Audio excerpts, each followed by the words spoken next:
Video number 22 معیشت کا مفہوم۔ جہاں تک پہلے سوال کا تعلق ہے کہ کسی معیشت کے بنیادی مسائل کیا ہوتے ہیں، معاشیات کا ایک مبتدی طالب علم بھی یہ بات جانتا ہے کہ کسی معیشت کے بنیادی مسائل 4 ہیں۔ ان 4 مسائل کو سمجھنے سے پہلے یہ بات ذہن نشین کر لیجئے کہ ہم جس چیز کو اکنامکس کہتے ہیں اور عربی میں جس کا ترجمہ اقتصاد سے کیا جاتا ہے، اگر ڈکشنری میں اس کے لغوی معنی دیکھے جائے تو اکنامکس کے معنی یہ ملیں گے کہ انسان اپنی ضرورت کو کفایت کے ساتھ پورا کر لے۔ اکنامکس کے اندر بھی کفایت کا تصور موجود ہے اور عربی میں اس کا جو ترجمہ اقتصاد سے کیا جاتا ہے اس میں بھی کفایت کا تصور موجود ہے۔ لہٰذا اکنامکس کا سب سے بڑا مسئلہ یہ ہے کہ انسان کی ضروریات بلکہ خواہشات غیر متناہی ہیں اور ان ضروریات اور خواہشات کو پورا کرنے کے وسائل کم اور محدود ہیں۔ اگر وسائل بھی اتنے ہی ہوتے جتنی ضروریات اور خواہشات ہیں تو پھر کسی علم معاشیات کی ضرورت نہ ہوتی۔ علم معاشیات کی ضرورت اس لیے پیش آئی کہ انسان کی ضروریات اور خواہشات زیادہ ہیں اور اس کے مقابلے میں وسائل کم ہیں۔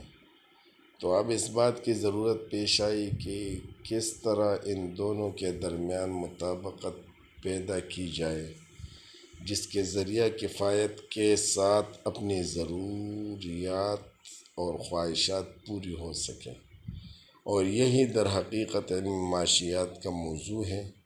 اور اس نقطہ نظر سے کسی معیشت کو جن مسائل کا سامنا کرنا پڑتا ہے وہ 4 بنیادی مسائل ہیں۔ ترجیحات کا تعین۔ پہلا مسئلہ جس کو معیشت کی اصطلاح میں ترجیحات کا تعین کہا جاتا ہے، یعنی ایک انسان کے پاس وسائل تو تھوڑے سے ہیں اور ضروریات اور خواہشات بہت زیادہ ہیں۔ اب کون سی خواہش کو مقدم کرے اور کون سی خواہش کو مؤخر کرے، یہ معاشیات کا سب سے پہلا مسئلہ ہے۔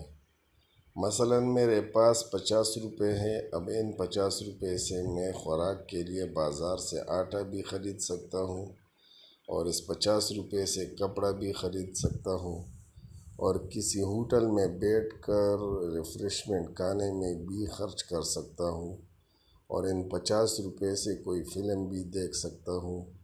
اب یہ 4-5 ضرورتیں میرے سامنے ہیں۔ اب سوال یہ ہے کہ ان 4-5 اختیارات میں سے کس کو ترجیح دوں اور وہ 50 روپے کس طرح استعمال کروں۔ اس مسئلے کا نام ترجیحات کا تعین ہے۔ یہ مسئلہ جس طرح ایک انسان کو پیش آتا ہے اسی طرح پورے ملک، پوری ریاست اور پوری معیشت کو بھی پیش آتا ہے۔ مثلاً پاکستان کے کچھ قدرتی وسائل ہیں، کچھ انسانی وسائل ہیں، کچھ معدنی وسائل ہیں، کچھ نقدی وسائل ہیں۔ یہ سارے وسائل محدود ہیں اور ہماری ضروریات اور خواہشات لامتناہی ہیں۔ اب جو وسائل ہمارے پاس موجود ہیں ان کے ذریعے ہم کھیت میں گندم بھی اگا سکتے ہیں، چاول بھی اگا سکتے ہیں اور تمباکو بھی اگا سکتے ہیں، اور یہ بھی ہو سکتا ہے کہ یہ سارے وسائل عیاشی پر خرچ کر دیں۔ یہ مختلف اختیارات ہمارے سامنے موجود ہیں۔ تو کسی معیشت کا سب سے پہلا مسئلہ یہ ہوتا ہے کہ ترجیحات کا تعین کس طرح کرے اور کس کام کو فوقیت دی جائے۔